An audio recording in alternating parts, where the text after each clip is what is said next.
Hey guys, how's it going? It's Dan here from Future Perfect Gaming, and so this is part 2 of my my recent PlayStation 2 game eBay and CEX pickups. If you haven't seen part 1 yet, I'll put part 1 down below in the description. But if you just want to watch this video, then that's absolutely fine too. So yeah, I've got another stack of games to get through. I've been picking up recently. Cool, I've been busy. And I've got something super duper interesting that we're going to get to in a couple of minutes. Excuse the jump cut, I just had a coughing fit and I'm sure you didn't want to see that on camera. So, right, I'm going to start.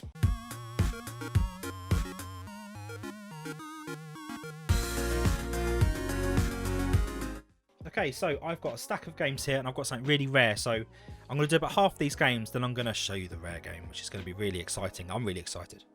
So, first game. Super Monkey Ball Deluxe. I picked this up for, I think, about £1.20 on eBay. And I like Monkey Ball. I've never been an absolutely humongous fan of it. But I did actually have this game for the PlayStation a long, long time ago. And I remember playing it quite a bit. And it was good fun. So, yeah, pleased to add that to my collection now. My ever-growing collection. Now, the next game has been described as Dark Souls before Dark Souls. And that is Maximo by Capcom. So it's kind of like I think it's a spin-off of the Ghouls and Ghosts range of games. I could be wrong, don't quote me, but I'm pretty sure it is. And it's basically where you go through each level. It's like a hack and slash platformer. Yeah, you go through each level and kill all the nasty demons and monsters. I only ever played the demo of this, but it is actually quite tough. I might give it a go on stream soon because it looks like quite a fun game to play, but it's also quite a tough game to play. So I'll give it my best shot. But yeah, apparently it's not for the faint of heart. So not quite as hard as Dark Souls, I'm told, but you know, up there. Okay, so this next one is a game I've never played before. It's a Final Fantasy related game, but it is Final Fantasy VII Dirge of Cerberus, starring Vincent. Now, I don't know a huge amount about this game. All I know is it follows on from the story of Final Fantasy VII, and as you can see on the back, the tagline is, "When Midgar died, something survived." And you can see a lot of the main characters there. I'm a huge fan of Final Fantasy VII and the story. I've never played this. I don't know much about it. I don't know much about the story. I haven't looked into it. I saw it on eBay and I picked it up for £7. I know it's quite sought after and a little bit more on the rare side, so I thought £7 isn't so bad. It's rated a 15 as well, so it's actually going to have a bit of violence in it, which is interesting. But yeah, a Final Fantasy VII sort of spin-off, £7. Never played it, so I'm going to give that a crack on stream, I think, as well. I've got a lot of stuff I want to play on stream at the moment. Too much, not enough time in the day. Right, so I'm going to do 2 more games, then we're going to get to the big one. Okay, the next one I picked this up in CEX for £1, and that is Gun. And it's basically like Red Dead Redemption before Red Dead Redemption, you know. It's made by Activision and Neversoft, so you kind of know it's going to be quite good. I've never played this. I picked it up on a whim for £1. I know about the game, and I know it's quite loved in the community. It's not a rare game at all. You know, there's loads of copies about, probably because it sold quite well originally. But yeah, £1, Gun, Western shooter. I'm looking forward to give that a little try. I mean, that looks quite fun. Okay, so one more game. Let's choose this one. Grand Theft Auto Liberty City Stories. Picked this up in CEX and I think it was about £3. I believe it's got all the manuals and stuff inside it. I never owned Liberty City Stories. I played Grand Theft Auto 3, Vice City, San Andreas, but I never played the spin-offy games. So yeah, quite pleased to get this. I'm going to give this a go. I've never played it. I know about it. But yeah, it's going to be cool to give that a proper try soon. But yeah, Liberty City Stories. It's very cool. Right, okay. This next one, it's been hiding here beside me. So, this is something I've never ever seen before. And I was just searching for PlayStation 2 stuff on eBay. And this came up. And I put an offer in and I managed to pick this up for £15 delivered. I've never seen it before. There's very little information on it online.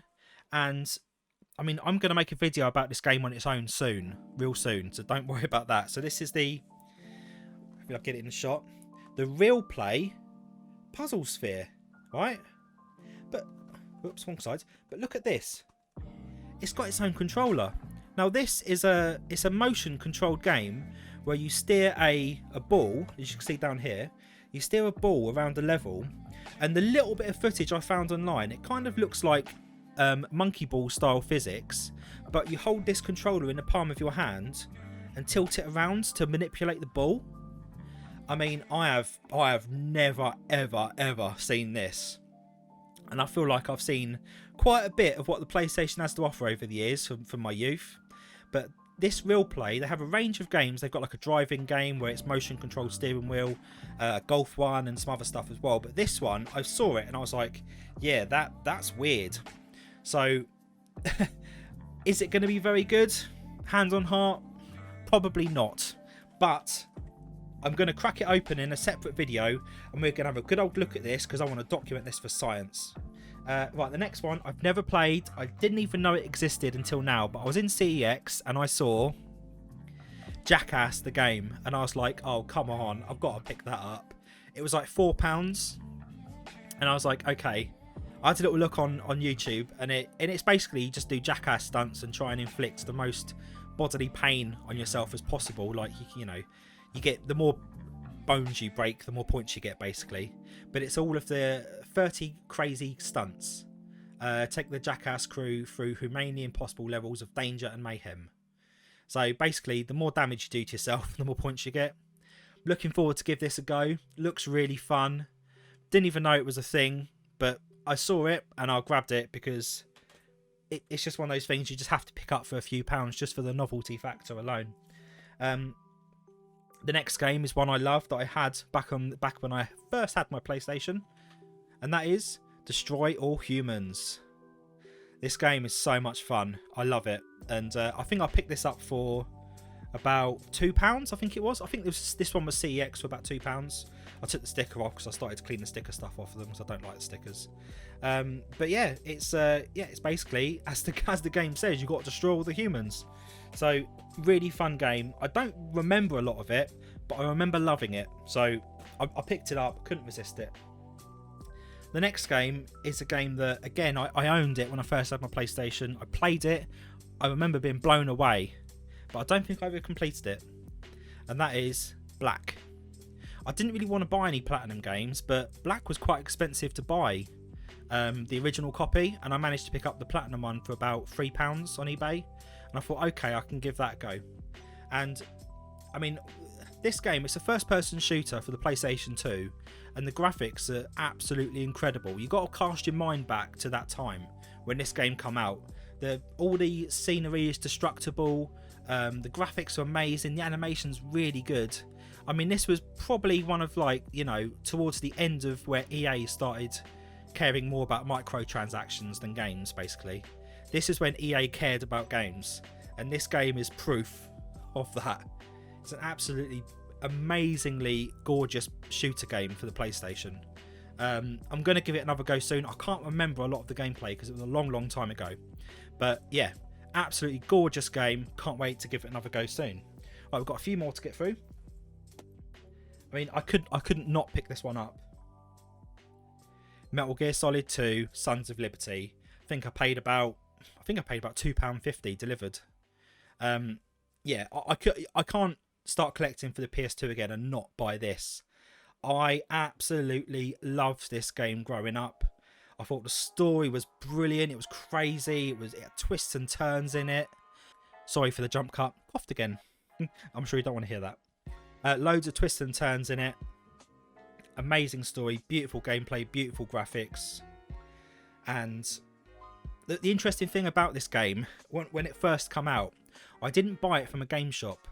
In my secondary school, there was a person a kid basically, who acquired stuff and would sell it in the school. And I actually got this the day it came out, and he come to school with a box of them. No word of a lie. I think they were £15 each the day it come out, and he had a box of them. I didn't ask any questions, no one else did. They just saw Metal Gear Solid 2 for £15. And that's how I got the first Metal Gear Solid 2. I won't name names just in case he's watching. Right, the last game on my list today, I've never played it, but I was reading up about it and it's got really good reviews and it's quite a loved game.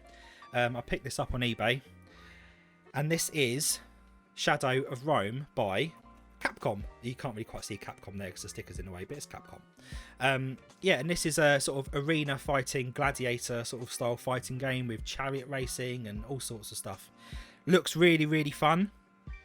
I've never played it, I've never seen much of it, but I'm going by the internet on this one. This game's really good, and it's one that's worth playing on the PlayStation library. So I'm sure I'll give an update on that one after I've played it.